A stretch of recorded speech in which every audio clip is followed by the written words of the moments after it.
at the beginning of the school year, everyone's super excited to welcome those new families. And then, by month 2, maybe it goes like this, and our new family engagement plan goes downhill after that, right? So we want to avoid that. Why? Because those first couple months for sure, and I would say the first year, really make or break a family's opinion of your school. They're either like, yes, we made the right decision, or they're like, regrets, right? So we want to make sure those new families are onboarded properly and are really feeling welcomed into the community. So let's talk about a few tips that might help with this. So number 1, it's to personally follow up with families. Now, you might be saying, oh, we already do this. Let me give you a few tips that some of our schools have tried that have been really successful. So number 1, this tip is really spreading new families among administrators and staff members, and really asking them to block out a certain amount of time in their schedule every month, either weekly or bi-weekly, to connect with new families. So I'd say twice a month would be great. Once a month is doable as well. Usually the admissions director would send an invite, like a calendar invite, so this is not forgotten on anyone's calendar, with the names of the families that they're supposed to contact, their information, their contact information, and then they can give, this is the time to contact via email, this is the time to text, this is the time to call, this is the time to send an email, like to send a note, right? And then that time is blocked off on that staff or administrator's calendar, and they can execute it. It also helps for those families to build a relationship with another member in the community. And it also holds staff members accountable, because they know they're accountable for, let's say, 5 new families. And if those 5 new families are having problems, or someone says, oh, I never heard from anyone, we can all look to that staff member and say, okay, Bill, what's going on? So it's a really good way to ensure that new families are having that personal touch, not only the first couple months of school, but throughout the school year. The next tip I would like to share is to establish a teacher connection early. This is really important.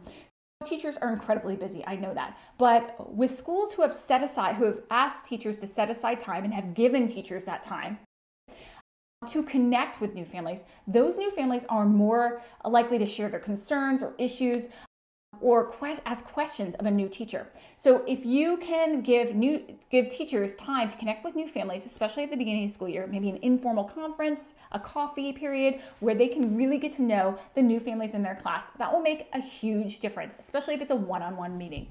So try to figure out a way you can incorporate that into your school.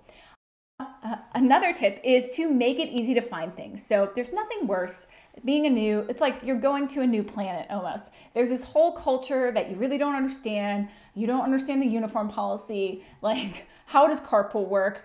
This is the time to make sure, because these questions will come up throughout the school year, really keep a tally of, throughout the years, all the questions that parents have asked. If you don't have someone keep track of this is key, because those questions are great FAQs, and then you can create a parent resource page on your website, in your parent portal, or even have it dripped out through them via email throughout the year, to make sure that parents have the information they need to be successful. The next piece I would like to discuss is connecting with parents.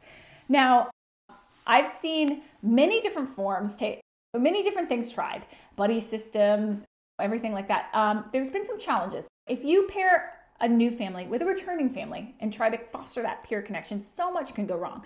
The returning family forgets to call the new family. There's no connection. It's just a dead end. We've seen schools really have success with welcoming committees. Either have your parent association have a welcoming committee that features people from each grade level or level, that ensures that those new families will have a group to go to and a group to support them. You can even do that by level or grade, so that there's a mini welcoming committee for like 3rd grade and everything like that. And it doesn't just fall on a one-to-one connection. We found that that's very successful, and make sure that people don't fall through the cracks. Another idea for schools who are strapped for volunteers is, if you have class parents, the part of the class parents' job could be welcoming new families, and then make sure that you build it into I always give them a calendar with descriptions of what happens at each point in the month, and then you can send calendar invites to when they're supposed to do things, like this is a day you send an email to a new family and stuff like that. That will make it easy, and it's already built into your volunteer duties. The last piece I think is extremely important. It's not to forget that families they need to be educated throughout the year. there's a lot to take in at the beginning of the school year. You're in a new environment, you have a lot of questions, but we need to make sure that we're educating about the entire school, the grade specific in the entire school. So what sort of traditions are happening on the grade level? What's the history of X, Y, and Z? What are traditions and why?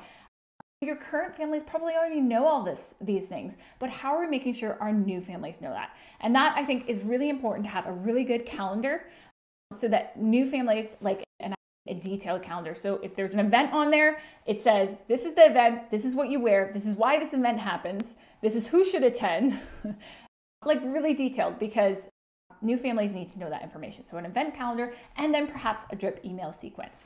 I hope these tips were helpful, and I hope you have a wonderful new school year and that you're welcoming all those new families with smiles. Take care.